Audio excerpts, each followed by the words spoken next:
First, just give me sort of a read on what you're seeing right now in terms of your ability to deliver what the markets want on the shelves, or whether, in fact, you're falling short in certain product areas. Yeah, great. Thank you, David. So we are seeing really a little bit of continued trend from what we saw earlier this year and even back to last year. The manufacturers have been supplying the market with relatively, kind of a flat-ish performance over the last several months. And we routinely see about a third of our orders that are not fulfilled overall. So it has been a challenge, and we are actually getting ready for the holidays now. We've learned some things from last year about how to sort through those challenges, and but it's still a struggle. Yeah, all right, a third. That's a big percentage. What are your expectations as we head into the holidays, and what are the supermarkets, for example, doing to sort of make up for that, or can they? Yeah, great question. So there'll certainly be some things that'll be challenging, but some things we learned from last year. For example, there are some items that we need to make sure that we stock up on and have been to get ready for the holidays. There are also we have to be very nimble. We don't always know what's not going to come in, and so we have to think about and plan in advance for what are the replacement items that we can use. What are the things that consumers will make swaps for, so they can have what they need for the holiday season. Tony, it's Morgan. I mean, you've been in this industry and focused on the supply chain of food to some extent for, it seems like, a number of years. Have you seen anything like this in terms of the supply chain dynamics that are playing out right now? And I guess if history is any indicator, how would you expect this to continue to evolve? Yeah, not even close, Morgan. So this is a really unprecedented time.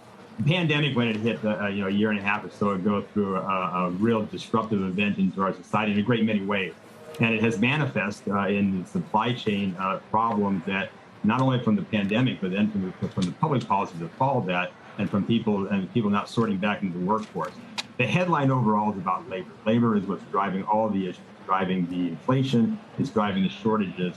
The solving for labor and solving for this war for talent is going to be central to actually solving for the supply chain.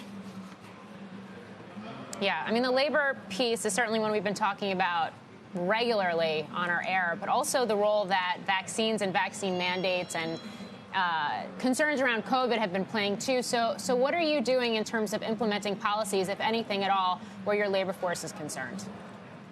Yeah, so great question. So we are rigorously encouraging our folks to get vaccinated. We have incentives out there for people to get vaccinated, and monetary incentives to do so.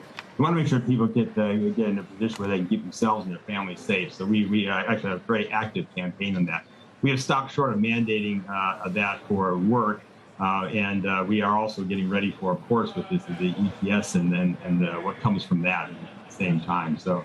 But we are getting pretty good take on the overall vaccination rate, but it's still not, it's not 100%. And I think there is risk associated with an instantaneous mandate for folks to be vaccinated and be tested.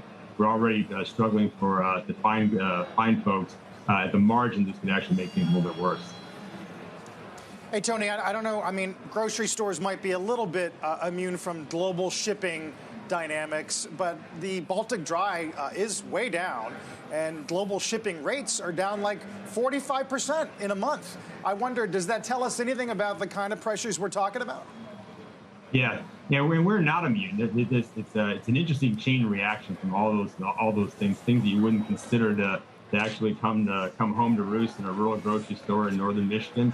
Absolutely impacted by the global supply chain. So all of these things are woven together in the network, and again, navigating that has been our chief challenge, and it just gets down to labor for us, of course, for our suppliers as well.